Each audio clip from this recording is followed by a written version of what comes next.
Hi అండి, అందరికీ నమస్కారం అండి. ఫ్రెండ్స్, మనకి ఇప్పుడిప్పుడే మరొక ముఖ్యమైన అప్డేట్ అయితే వచ్చిందండి వాలంటీర్లకు సంబంధించి. ఇక్కడ చూసినట్లయితే వాలంటీర్లకి గుడ్ న్యూస్ చెప్పిన చంద్రబాబు, కొత్త రూల్స్ విడుదల అంటూ ఇప్పుడే మనకు ఒక ముఖ్యమైన అప్డేట్ అయితే వచ్చిందండి. అయితే ఇందుకు సంబంధించిన పూర్తి వివరాలు అయితే మన వీడియోలో తెలుసుకుందామండి. వీడియో మాత్రం ఎక్కడ స్కిప్ చేయకుండా చూడండి ఫ్రెండ్స్, అప్పుడే మనకి పూర్తి సమాచారం అయితే తెలుస్తుంది. ఇక ముఖ్యంగా వీడియో నచ్చినట్లయితే లైక్ చేయండి ఫ్రెండ్స్. ఇక లేట్ చేయకుండా వివరాల్లోకి వెళ్ళిపోదాము. ఇక ఆంధ్రప్రదేశ్లోని గ్రామ వార్డు సచివాలయాల్లో పనిచేస్తున్న ఉద్యోగులకు చంద్రబాబు నాయుడు ప్రభుత్వం శుభవార్త వినిపించబోతుందా అంటే అవుననే సమాధానం వినిపిస్తుంది.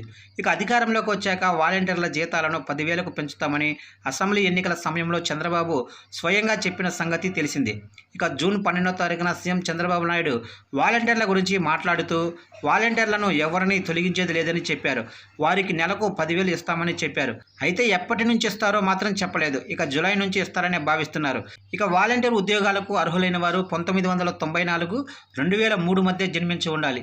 ఇక వాలంటీర్లకు ప్రస్తుతం జీతంగా 5,000 ఇస్తుండగా దాన్ని 10,000కి పెంచనున్నారు. ఇక ఉద్యోగాలకు అర్హత పొందిన వారు గ్రామ పరిధి నుంచి మండల పరిధి వరకు విధులు నిర్వహించాల్సి ఉంటుంది.